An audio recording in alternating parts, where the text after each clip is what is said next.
had to tell someone. I couldn't keep it a secret anymore. Could I tell you my story? My father died at 9/11. After he died, I wouldn't go into his room for a year because it was too hard and made me want to cry. But one day, I went in there anyways. I missed doing why I couldn't go with him because it always made me laugh. And I went into his closet, where his clothes and stuff were, and I reached up to get his old camera with the brown case, and it fell down about 100 stairs and broke a blue vase. But nobody heard me. Inside the blue vase, there was an envelope with the name Black written on it and a key inside. And I knew that Dad had left something somewhere for me that the key opened that I had to find. So I took to the locksmith, who I got from Stan the doorman, who told me that keys can open things all over New York. So I got the phone book for all the 5 boroughs. I counted. There's 472 people with last name Black. There's 216 different addresses. Some of the Blacks live together, obviously.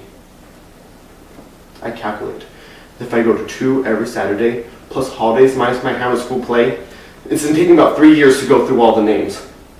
But that's what I'm going to do. Go to every single person named Black and find out what they fit and what Dad needed me to find. I needed the very best possible plan. So I took the last 4 digits of the phone numbers and divided the people up into zones.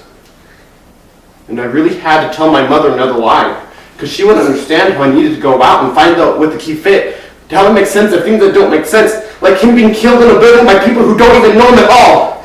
And I see people who don't speak English, or ride in a room full of parakeets. And Hazel Black so prayed and spoke to God. But if she spoke to God, how come she didn't ask him not to kill her son, and not let people fly planes into buildings, and maybe she spoke to him from God than them?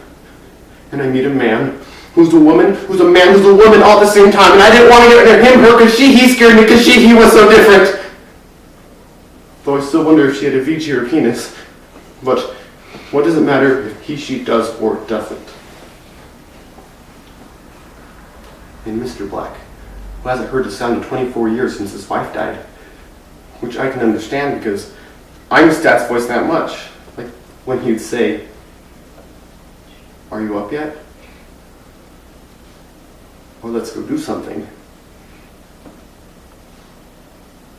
And I see the brothers who paint together. And there's a shed that just has to be a clue, but it's just a shed. And Asher Black, who's incredibly nervous because she lived in a building meant for industrial purposes, so people weren't supposed to live there. And she had the same drawing of the same person over and over and over again. And Boris Black, who's a school teacher in Russia, but now says his brain is dying. And Ramus Black, who's a coin collector, but not enough money to eat every day. And Alan Black, who's a view of backgammon apartment, not a key to it, which he says is worse than looking at a brick wall. And I feel like I'm looking at a brick wall because I tried the key in 148 different places, but the key didn't fit. And open anything that Dad needed me to find, so I know without him it's gonna be alright. I'm so scared every time I go out. I'm so scared I have to hold myself around my waist, or I'll think I'll just break all apart. But I'll never forget what Dad told Mom. That if things were easy to find, they wouldn't be worth finding. I'm so scared every time I leave my house. Every time I hear a door open. And I don't know a single thing that I didn't know when I started, except I miss my dad more than ever, even though the whole reason was to stop missing him at all. It hurts too much.